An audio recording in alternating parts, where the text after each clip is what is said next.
mesmo com os primeiros contratos de trabalho firmados a partir da reforma trabalhista, o Brasil fechou mais de 12 mil vagas de emprego formal em novembro.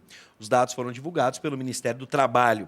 Para conversar conosco sobre o tema, nós contamos com a presença da economista da Fundação de Economia e Estatística do Rio Grande do Sul, Iracema Castelo Branco. Seja bem-vinda.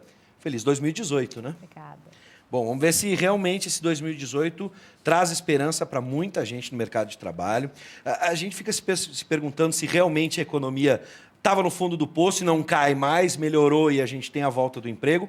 Esse período, a primeira pergunta que eu te faço é o seguinte, no final do ano, a gente teve essa sensação de uma ligeira melhora na economia. E algumas vagas chegando aqui no Rio Grande do Sul, especialmente para o Natal, por exemplo, no comércio, no serviço. E isso é normal, a gente não pode estar se iludindo no momento de recuperação perto do Natal. A gente vai ter que ver agora, depois, no fim das férias, por exemplo, onde tudo volta ao normal, teoricamente, depois do Carnaval. Brasil, né? Bom, os dados da economia mostram uma pequena melhora. O que a gente viu é que o fundo do poço já passou, né? Mas essa retomada da economia ela tem sido de forma muito lenta comparada com outros períodos de crise e muito lenta comparado também com a intensa queda que nós tivemos na economia nesses últimos anos.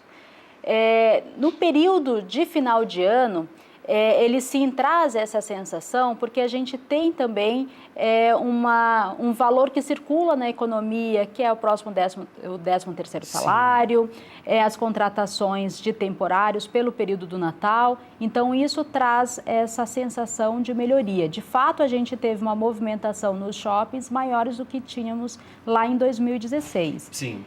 Porém, essa recuperação é muito lenta, não dá para a gente ter um otimismo aí para 2018. Sim, me assusta pelo menos, porque a gente vê sempre quando tem matéria sobre emprego temporário, a expectativa de quem consegue esse emprego que estava fora do mercado em ser efetivado. Só que aí agora a gente tem esse entrave. Como é que a gente pode imaginar a efetivação de alguém frente à reforma trabalhista? A tese de que a reforma trabalhista geraria mais empregos divide a opinião de especialistas. Já dá para perceber esse efeito da reforma no mercado de trabalho, ou a amostra ainda é muito pequena, justamente para a gente poder entender essa nova mecânica. Daqui a pouco o temporário já tinha dificuldade no passado em ser efetivado, com a reforma trabalhista pode ser mais difícil ainda. Sim, de fato. Sobre a reforma trabalhista, nós estamos tendo um debate a respeito, né, daqueles que são favoráveis, entendendo que a redução do custo do trabalho vai fazer com que mais empresas contratem trabalhadores. Essa é uma versão. A outra versão, que aí eu participo, sendo muito crítica em relação à reforma trabalhista, é que a reforma trabalhista ela nunca foi um impeditivo para que nós tivéssemos empregos, para gerar empregos com carteira assinada. Nesse sentido, o processo de reforma trabalhista ela vem como um processo de precarização do mercado de trabalho, tá? A geração de empregos ela é determinada pelo crescimento econômico. Se a economia não cresce, a gente não tem geração de emprego, mesmo que o custo do trabalho, o salário esteja reduzido. Então, esse é um fato. Agora, olhando para os dados do CAGED, que é o que foi bastante divulgado agora para o mês de novembro, nós tivemos no Brasil uma redução em torno de 12.300 postos de trabalho. É muito cedo para a gente dizer que isso, de fato, é um impacto da reforma trabalhista. Agora, não deixa de ser uma informação negativa à medida que, nos últimos 7 meses, nós tínhamos tido um resultado positivo. Então, esses resultados positivos dos últimos 7 meses é que estava sendo engrenado por um processo de recuperação da economia, de forma lenta, sim, mas um processo de recuperação da economia. Agora, um resultado negativo logo no primeiro mês da reforma traz, sim, bastante desconforto aí nesse sentido. Para a linguagem aí, para você leigo entender, às vezes a gente se perde nos números para ver se é positivo ou negativo. A gente vinha num saldo positivo. Sim. E a partir desse momento, com a reforma, a gente teve, de forma atípica, nesse momento, um saldo negativo. Exatamente. Não dá para afirmar que mas é um indício.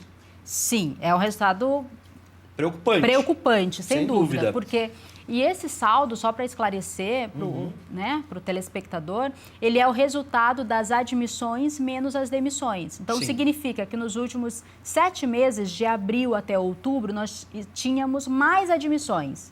E agora, em novembro, nós tivemos mais demissões. E logo no mês de novembro, que ele é um período que outubro, novembro e dezembro a gente tem as contratações temporárias. Sim. Se olhar pelos dados históricos do CAGED, para os meses de novembro, o CAGED começa em 2002. Então, nós tivemos 4 anos de saldo negativo em novembro, que foi o ano de 2002, que a gente tinha o processo de crescimento do Lula nas pesquisas e a economia estava num processo bastante de redução. Nós tínhamos também ali em 2008, que também foi um reflexo da crise econômica mundial.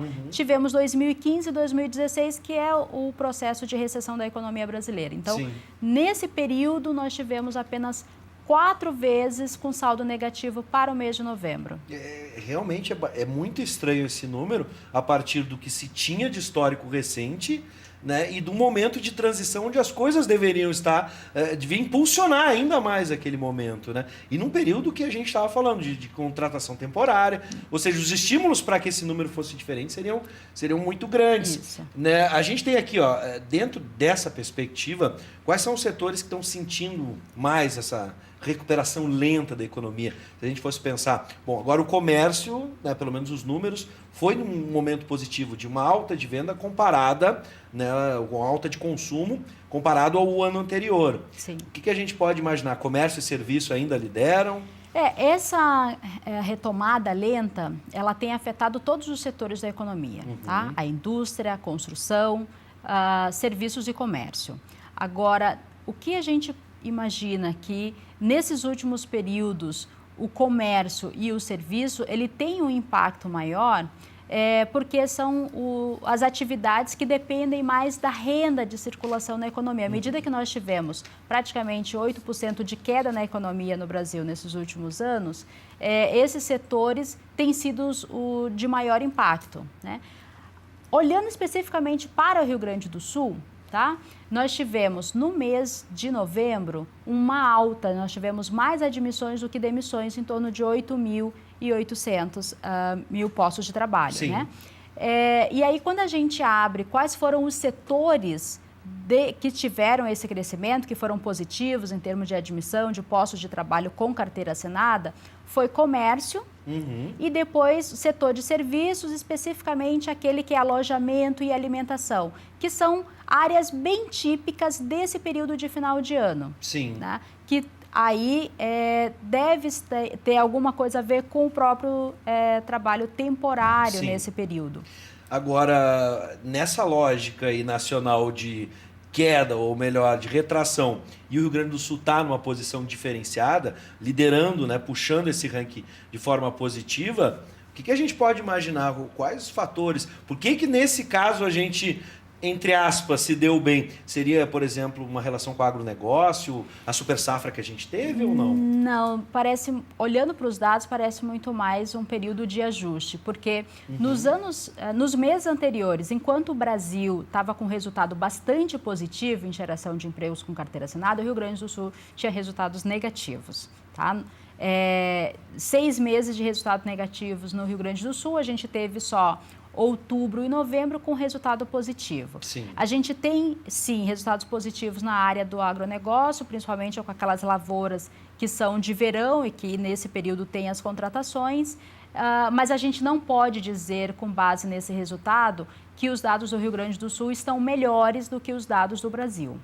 É importante a gente fazer essa ressalva, né? Exatamente, porque os dados do Brasil no acumulado de 12 meses, ele ainda está positivo. Aliás, se a gente pegar de janeiro a novembro, ele é positivo, já para o Rio Grande do Sul ele ainda é negativo. Viu como os números às vezes enganam a gente? Exatamente. Né? Tem que olhar o contexto, o momento. Claro. Exatamente. Se a gente pegar por uma pesquisa bem regional, né, que é a nossa, da Fundação de Economia e Estatística, a pesquisa de emprego e desemprego, que ela é na região metropolitana, ele traz um cenário bem parecido do que é para o Brasil.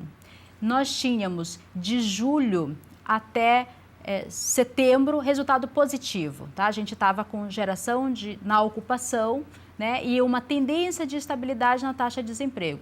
Já o mês de outubro e o mês de novembro, nós tivemos queda na ocupação muito intenso daqueles com carteira assinada e crescimento na taxa de desemprego. Então, o que mostra que quando a gente pega uma pesquisa que ela é por amostra, que ela tanto pega o mercado formal, informal, ela já traz resultados já desses últimos 2 meses bastante negativos aqui para o Rio Grande do Sul. Olhando para o CAGED, esses 2 meses foram positivos, porém com essas ressalvas em relação ao trabalho temporário. Agora a grande pergunta para você que está em casa, é copo meio cheio ou meio vazio? O que a gente pode esperar de 2018? A gente tem, por exemplo, na área da justiça trabalhista, a gente tem muitas dúvidas de como a reforma vai se comportar na justiça trabalhista. A gente teve especialistas aqui falando sobre isso. O que a gente pode imaginar agora, vocês que lidam com o mercado de trabalho, né, a sua aposta para 2018 vai ser ainda um período de muita incerteza e muita dúvida, e isso vai se refletir nos números? Sim, né? Eu não gosto muito de fazer previsão, mas 2018 ainda é um cenário de bastante incertezas para o mercado de trabalho. Eu acho que para a economia o cenário vai ser positivo, um crescimento muito lento, mas pelo menos a gente já vai estar num resultado positivo, diferente de períodos anteriores. Agora, para o mercado de trabalho, é uma incerteza. Primeiro que na Justiça do Trabalho tem muitos itens da reforma trabalhista que está sendo questionado, se é constitucional ou se não. Além disso, a gente tem outras formas de trabalho, que é a própria jornada de trabalho intermitente ou aquele autônomo de forma exclusiva, que são novidades e que ainda vai ter um período aí de adaptação, porém são condições de trabalho mais precárias, porque o trabalhador ele não tem certeza de quanto ele vai receber no final do mês. Isso também impacta nele enquanto consumidor, impacta também na própria previdência, porque à medida que esse trabalhador não tiver um salário equivalente a um salário mínimo no final do mês, ele não vai ter a contribuição para a Previdência, porque pela regra ele teria que bancar essa diferença e óbvio que para o trabalhador é muito mais difícil, com um salário muito mais baixo, ele ainda bancar o custo pela reforma da Previdência. Então, vai ser um ano ainda de bastante incertezas em relação ao mercado de trabalho. Taxas de desemprego vão continuar elevadas, isso é certo. Algumas ocupações que têm sido observadas são aquelas ocupações como trabalhador autônomo, que é o que vem crescendo, aquele trabalhador por conta própria, aquele que coloca um próprio negócio, que são ocupações, vias de regras, mais precárias e que têm uma menor contribuição para a Previdência. Então, de uma maneira geral, para o mercado de trabalho, o cenário ainda está bastante complicado. Bom, então você já sabe. Oremos. Vamos ver o que vai acontecer para 2018, sempre com uma visão otimista. Mas aí que tá, não é que a gente é pessimista, a gente está sendo realista. Seja sempre bem-vindo, Iracema, mais uma vez um feliz 2018. Obrigada.